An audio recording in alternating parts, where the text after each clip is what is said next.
All right, welcome everyone. This is our second session of our seminars. We'll get started. Just a reminder again that these meetings will be recorded, posted to YouTube as soon as I possibly can. Hopefully this time it'll be a bit quicker than last time. If you go to edX, there's a link to those recordings there. On that YouTube channel, if you subscribe, it will help a little bit because you'll be notified when new recordings are posted. And additionally, there are recordings from our last run through this this course, and there's lots of interesting things that came out of that. And you'll see how we're trying to progress these sessions. As I said early on, if you're in the first one, we really want you to join in these. We want these sessions to be a conversation. Make use of them to ask us questions. We'll normally have a little something we talk about first that's of interest or could help in the project, but it's really about getting feedback from you or getting questions from you so that we can assist with the way you're developing your project. In these early days, there isn't probably that much we can do, but please join in and talk. Don't be shy. What we're going to do now is we're going to run through what's necessary for the next 2 weeks. Why do I always get a tickle in the throat when I start these talks? We'll go through the requirements for the next couple of weeks and have a quick glimpse at what's coming up after that. Just to make sure you are aware of what the requirements are, anything that is due to be submitted, we'll do this each fortnight as well. This is also a great time to chase up any emails that you haven't had answered. We try to get to them as quickly as we can, but if it's more than a day or two, then the chances are we've missed it and it's falling further and further down our stack of emails. So again, don't be shy. Email us again if you haven't got a reply, or talk to us during these sessions. Next one is making sure that everyone is in teams. Now, the teams were originally set up so that we could handle the very large number of students that we had in that particular course. We had over 100 students, and having them all in one group trying to discuss issues or development of their project would have been a little bit chaotic. So we put it into smaller groups, specialising in general areas that would have some commonality. Now that we're in a smaller group, the groups aren't going to be as strictly required. So feel free to move around the groups, join in the other group if you wish, and try and meet up with some people that have a shared interest or a shared set of technologies as you do in your proposal, and take advantage of people's expertise. Lots of different people from very different backgrounds, some technical, some management, some unknown, or could be in the discipline area of the market that you're looking at developing something for. And these people can be a great help to help you through the project, particularly in areas you may not be that familiar with. So get in one of those teams, start posting some general sort of things about your project, and see if you can locate people who are doing the course that may have a shared interest in some technology or some process that you're working on. If you're looking at something that you want to keep private, you are intending to, say, to commercialise this, or as part of your work, your own business, and it does require confidentiality, just do us a bit of a favour now and pop your hand up in the chat window, just so we know who we're talking to and who we should be keeping confidence on. But also still join in the teams. You can talk about generalities, you can talk about certain aspects of your project without giving away any of the intellectual property that you need to keep to yourself or to your employer. For example, if you're developing a sensor system that's, we'll use our snore stop example we've used earlier, and you've got a particular way that you're identifying what is a snore, processing the audio, classifying it as a snore, that you don't want anyone to copy, you can still talk about integrating microphones into Arduinos, capturing audio data.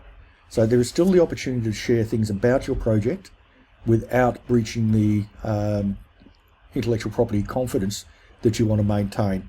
And that means you'll be joining in, you can get some feedback on any issues you have without going into any of those details. So the teams are very important for the peer support, and I really encourage you to become actively involved in those. Last point on this slide is, do you have a name for your device or solution? The reason I like to see some creative names come up is it does actually help focus you on your project and what you're trying to achieve. So if we, again, look at our example, snore stop, I think that's what it was called. Well, we'll call it that for the moment.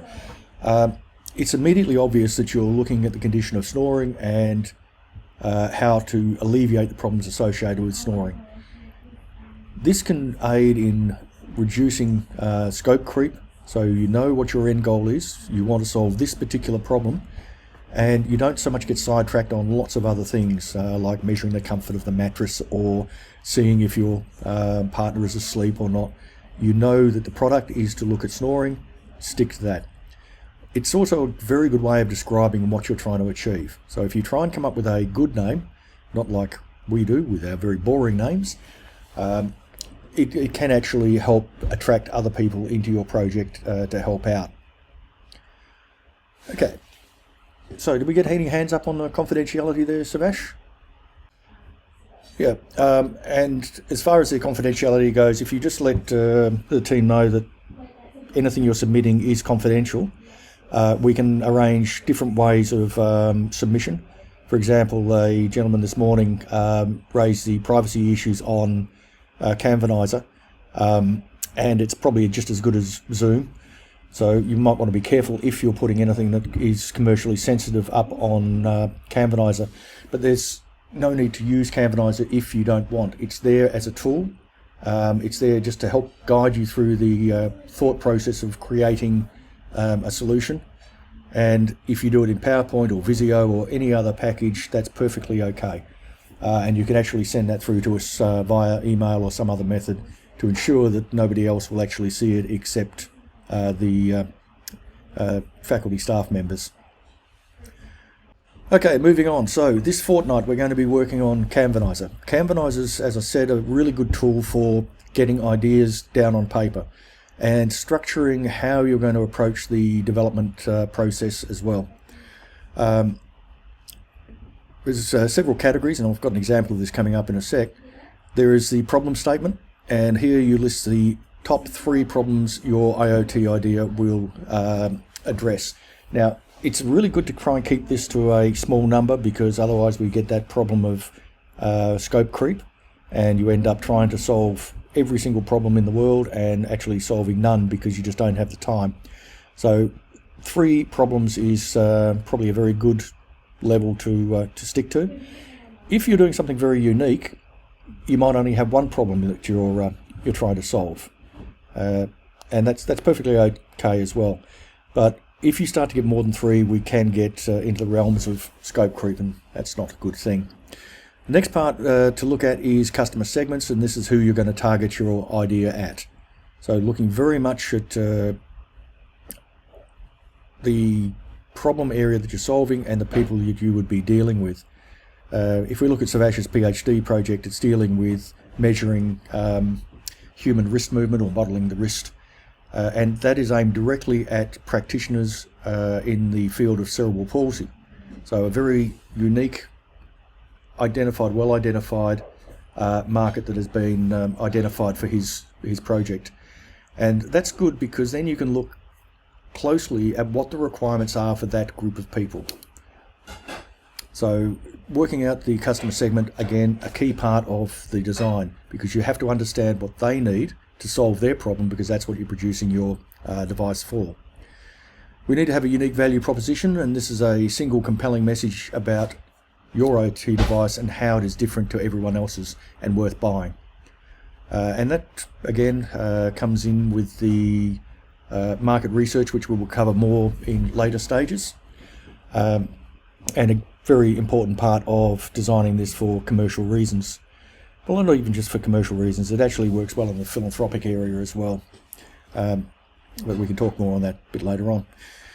The solution, the top 3 features, again keeping the feature list nice and short so that we don't get that scope creep. And three features is probably a fairly good number. If, again, you have something that's targeted a specific solution, you may only have 1 feature to it. And that's perfectly okay. But again, we want to avoid getting too far out on the features. How are you going to sell this device or get it out to your customers? Again, this is a key part of the design process. Are you going to use social media? If so, how do you pick the clientele that you're going to be working with? We've got a lot of the videos on the edX platform, which are specifically about things like the channel that you're going to sell through, competitor analysis, what's the other bits on there, project management, etc. So have a look at those as well as we're going through these different stages. The cost structure, now this is one of my favorites. Cost structure should include what you need to include to make your device commercially viable. There's a couple of main approaches we would look at for commercializing anything. And the first one is the obvious one. You're doing this to sell your product, make a profit, and get rich. Be the next Bill Gates or whatever. If you're going to head down that sort of path, you have to make sure that you include all of your costs. So, for example, it's not just the cost of building the board, the cost of the sensors, the cost of putting it all together. There's a lot of partially hidden costs that are involved. So you need to allow for your development time. And in a simple case, you could look at the cost of this course, for example, as one of the costs that you would like to recover. There's your rent, there's the time you've spent on it. You've got to build all of these things in and recuperate that over the number of items that you're going to sell. So you amortize it over the entire production run. For example, if you spend $100,000 on your research and development, your wages, rent, power, tools, and all the rest, and each item costs $10 to build, right? You're not going to sell them for $15, right? Because there won't be enough profit. Each one is going to cost you $10, plus if you're only going to sell 100,000 of them, you're going to have to add $1 in for each of those items to cover the $100,000 research and development costs. Added on to the end of that, you've also got to look at the distribution costs, how to get it out to your customers, shipping costs, and of course warranty costs. Whenever you do anything like this, you are going to have devices that are faulty, want to be returned because they don't do what the person thought they would do, etc. So you're going to need to build in some form of cost coverage on the return to base or warranty failures. If you're going to repair the items, then you can allow for cost of repair rather than cost of replacement, but you do need to bear in mind that this will be a significant cost over the life of the project. Now, if you're looking at doing something from a philanthropic point of view, that doesn't mean you give it away, because if you're going to build something and then give it away at whatever it costs you, it leaves you nothing else to support, and that can be for the warranty claims. It gives you nothing to reinvest in improving the product either. So in most cases, when you're doing something from a not-for-profit or philanthropic perspective, you try to recoup some of your research and development costs, add a little bit of profit onto the end product, plus the costs of distribution, warranty, repairs, and the other hidden costs. But you reduce the profit margin to a minimal level, but not non-existent. And that is so you can actually maintain and improve the device over time. I work for a lot of charities, and we base all of our services on this sort of model. One of the charities is guide dogs, and guide dogs are horribly expensive things to produce, about 40,000 Australian dollars each. But we don't supply them at the cost. They are supplied at something slightly over the cost so we can build the program. If we actually provided to them to the users at cost, we'd be out of business very, very quickly, because we couldn't pay our trainers and we couldn't pay for the ongoing costs of developing the dog breeds and other things. So it's very important to bear in mind the long-term running of this innovation that you're going to come up with, and ensuring that you have sufficient profit in there, even if it's a not-for-profit tool that you're developing. Revenue streams, again, how are you going to get revenue in for developing and producing, supplying your device, but also think of how you're going to fund the production costs. Again, a critical part. If we look at, and we go into this in a bit of detail towards the end of the course on the commercialization aspects, particularly in the ways of making the PCBs or the housings to hold your device. If you're going to go for, say, an injection molded plastic case to hold your IoT device, they become very cheap per device, but they are very, very expensive to set up. Where do you get the money to set these up? A normal tool for injection molding might cost you $100,000. I've made several of them in the past in my past industries, and they have costed, all of them, tens of thousands of dollars each. If you're not extremely wealthy to start with, you're going to need to find a way to fund these sort of expenditures to scale up your production and development of the systems.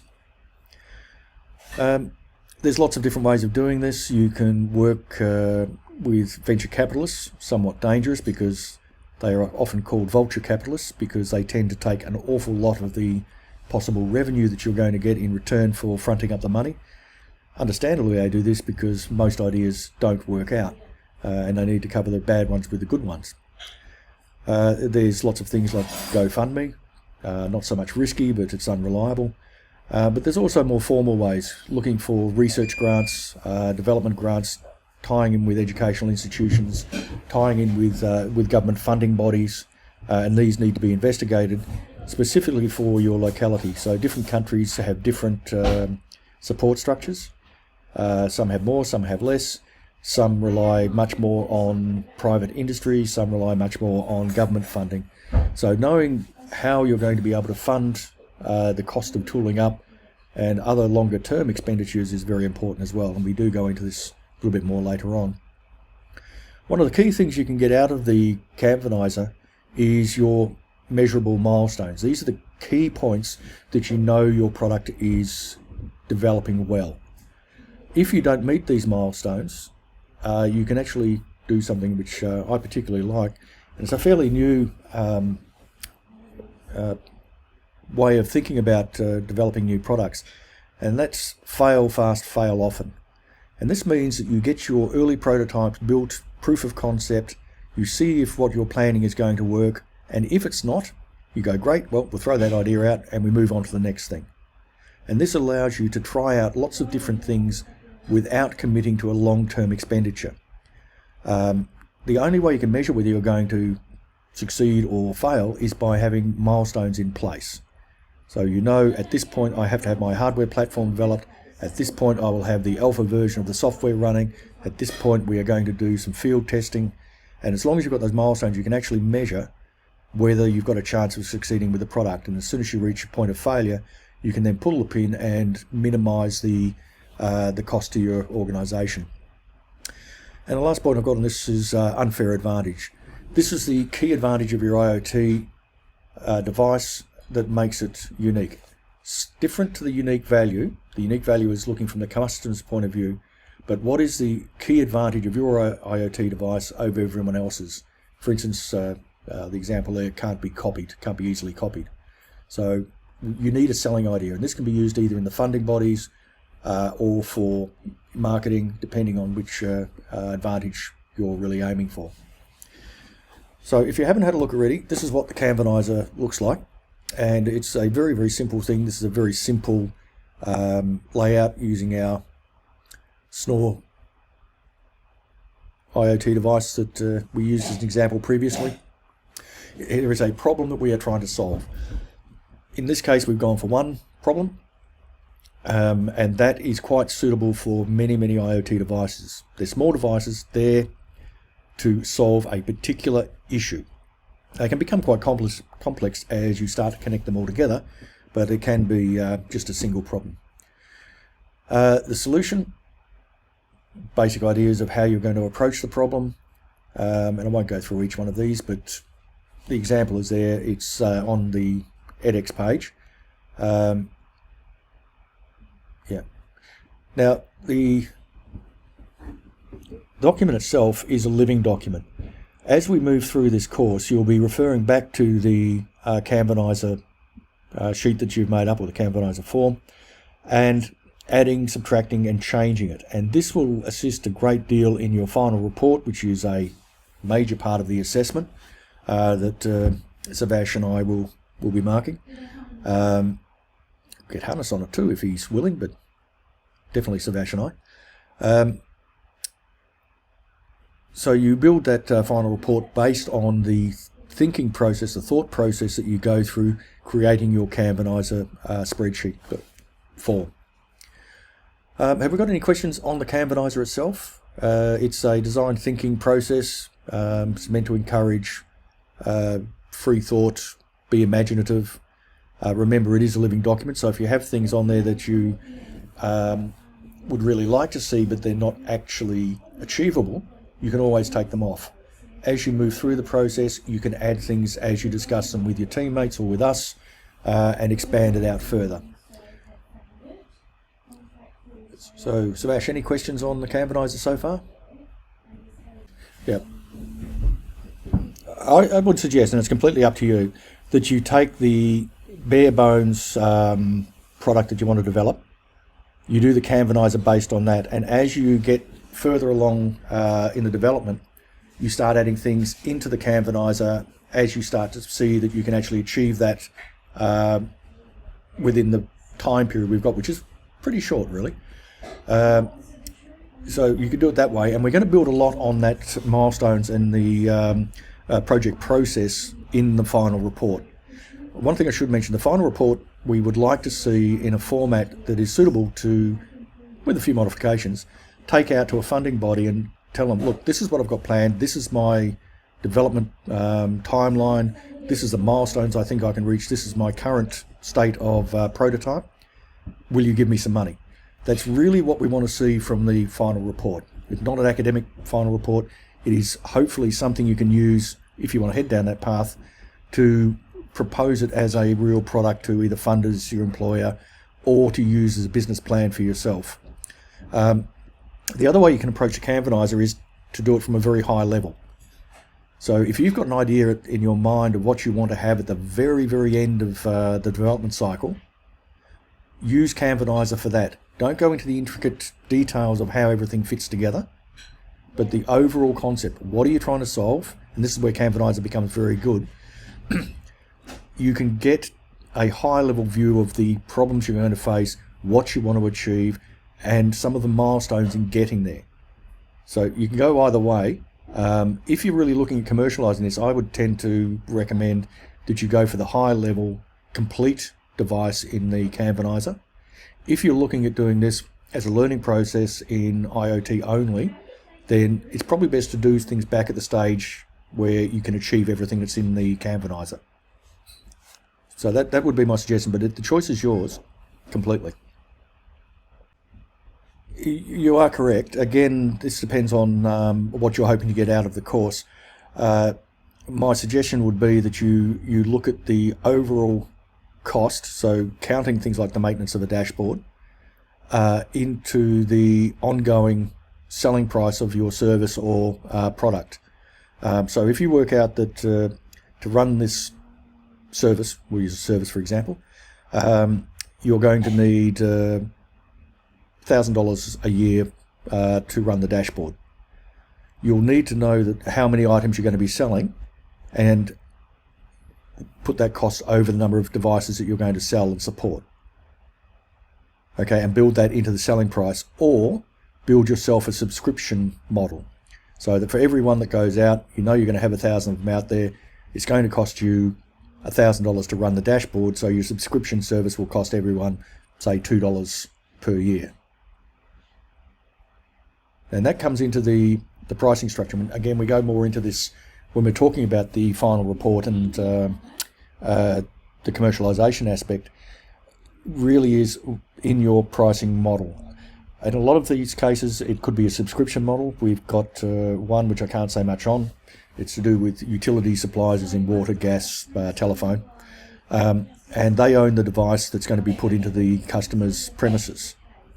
Now, they can't sell it to them because they own it and they need to keep ownership, but what they can do is charge the customer a subscription fee. And the subscription fee should then cover the cost of the device over the life of that device. So if it's going to last 10 years, they work out the cost over 10 years, and that becomes part of the subscription cost. And then all of their management costs and service costs on top of that are then added in to the subscription cost, and there is no initial outlay from the customer. Other ways of doing it is like the set-top boxes you can buy. I've got a Fetch, where you buy the set-top box, and then on top of that, you pay a subscription.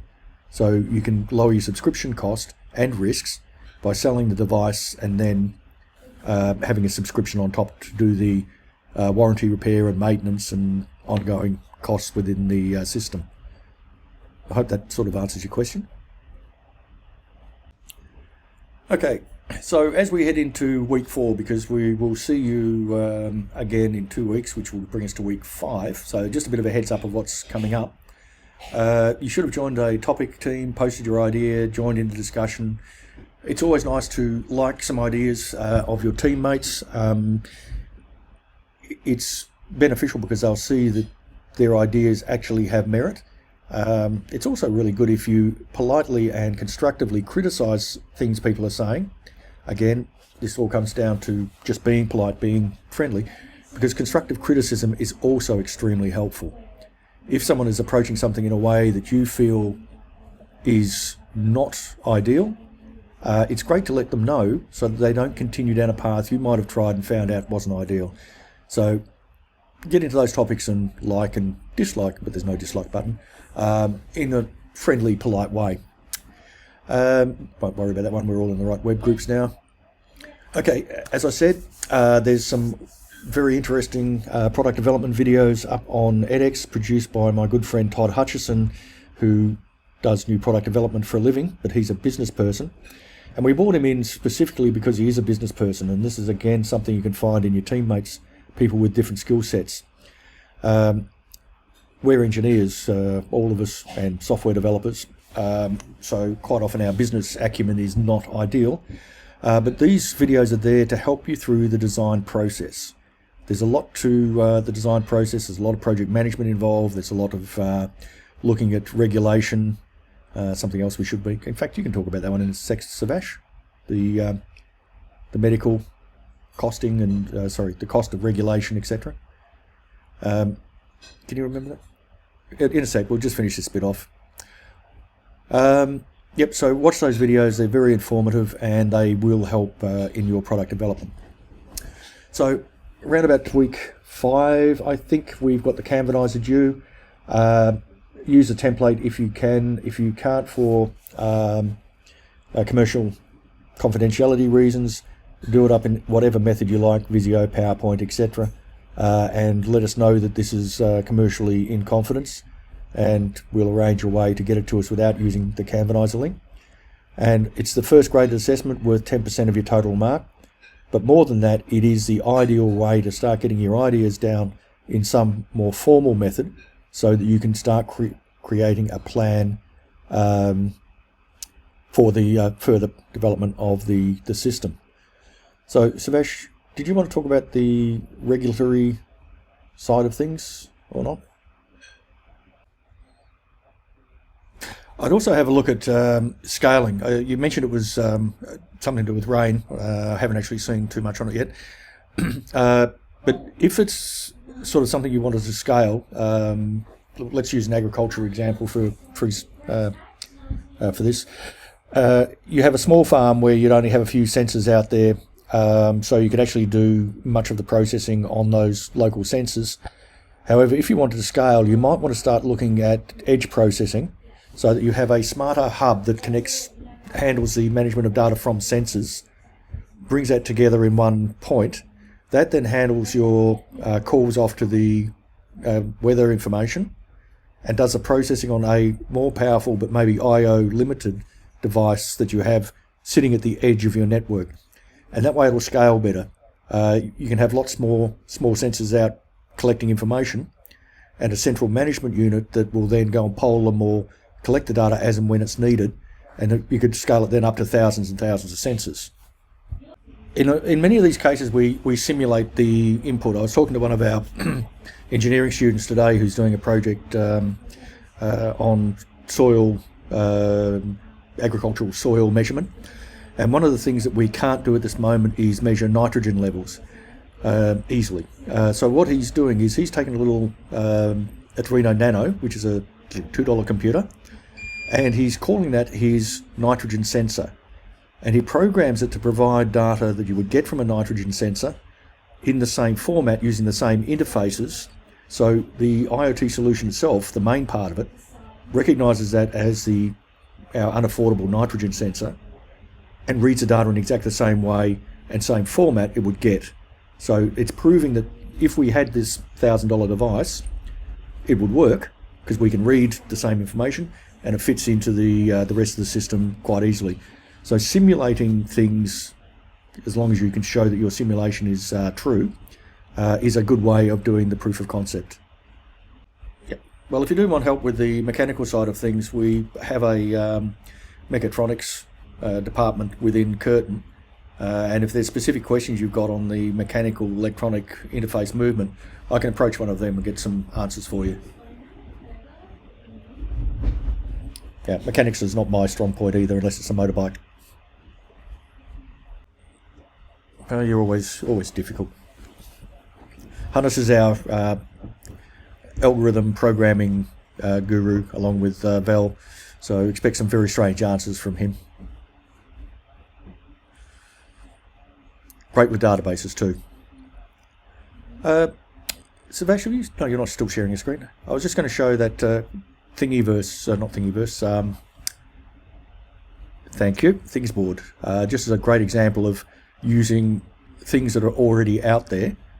Thingsboard is a great IoT dashboard, or IoT platform as people call it.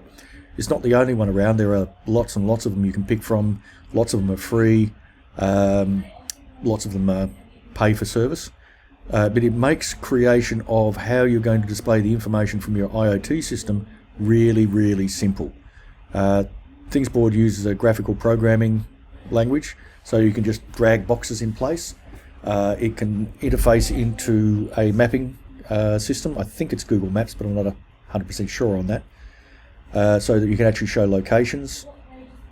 It'll aggregate data for you. It'll do calculations. It has limited but some machine learning capability as well.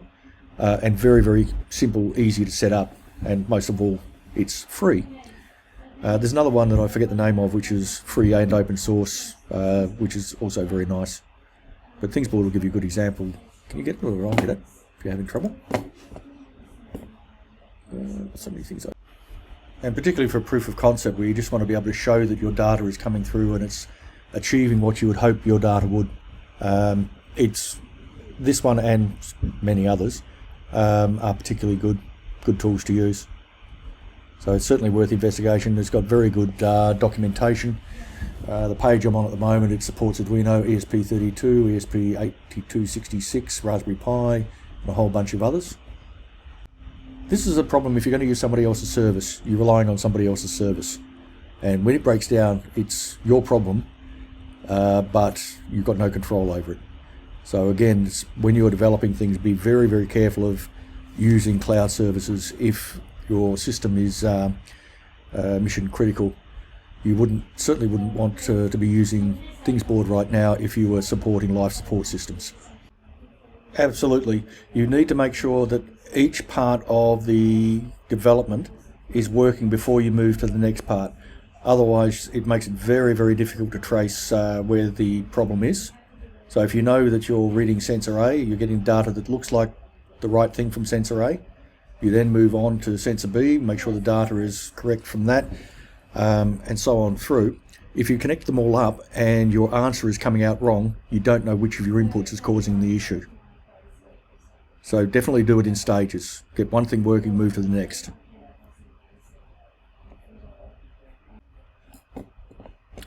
Okay, then I'll stop the recording. Thank you, everyone.